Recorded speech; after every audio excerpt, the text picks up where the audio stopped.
अध्याय 18. स्वामीसुतांच्या गादीवर कोणाची नेमणूक करणार असा प्रश्न सेवेकरी स्वामींना सतत विचारित. आणि जेव्हा येईन आमुच्या मनासी त्या समयी मोर पाखरासी, अधिकारी नेमू गादीसी, चिंता तुम्ही न करावी, असे समर्थ सेवेकऱ्यांना उत्तर देत होते. स्वामीसुतांच्या मृत्यूनंतर कोकणातील दादा नावाच्या त्यांच्या बंधूंना घेऊन काकूबाई स्वामींकडे आल्या. दिवसेंदिवस कृश होत चाललेल्या दादांना निरोगी करण्याची विनंती काकूबाईंनी समर्थांकडे केली. स्वामींनी सांगितल्याप्रमाणे काकूबाईंनी दिवसातून 4 वेळा दादांना जेवू घातल्यावर त्यांची प्रकृती ठणठणीत झाली. त्याच दरम्यान स्वामींचे भक्त नानासाहेब यांनी मोगलाईत केजगावला समर्थांचा मठ उभा केला होता. त्या मठात स्वामी पादुकांची स्थापना करण्यासाठी दादांना पाठवावे अशी नानासाहेबांनी काकूबाईंना विनंती केली. मात्र त्या तयार झाल्या नाहीत. शेवटी समर्थ महाराजांनी निर्धार करून दादांना केजगावला धाडले.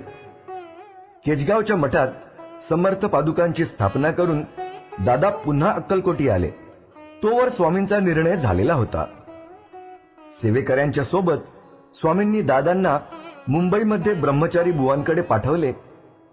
स्वामींच्या निर्णयाने ब्रह्मचारी बुवांनी दादांना गोसावी होऊन गादी चालवण्याचा निरोप सांगितला. दादांनी मात्र गोसावी होण्यास कडाडून विरोध केला.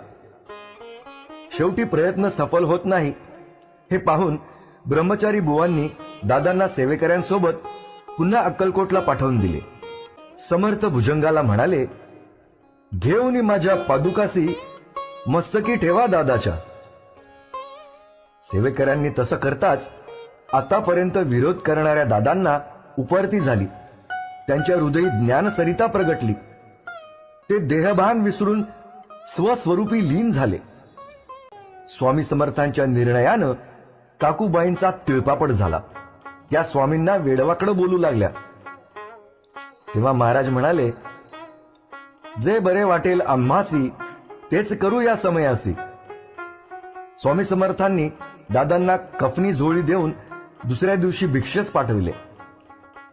काकूबाईंनी दादांना समजावण्याचा प्रयत्न केला, पण दादांनी आजपासून मला ऐहिक सुख तुच्छ वाटत आहे असं काकूबाईंना म्हणजे प्रत्यक्ष आपल्या आईला सांगितलं. त्यानंतर काही दिवसांनी दादाबुवा मुंबईत आले आणि स्वामीसुतांच्या गादीवर बसून मठाचा कारभार चालवू लागले. स्वामी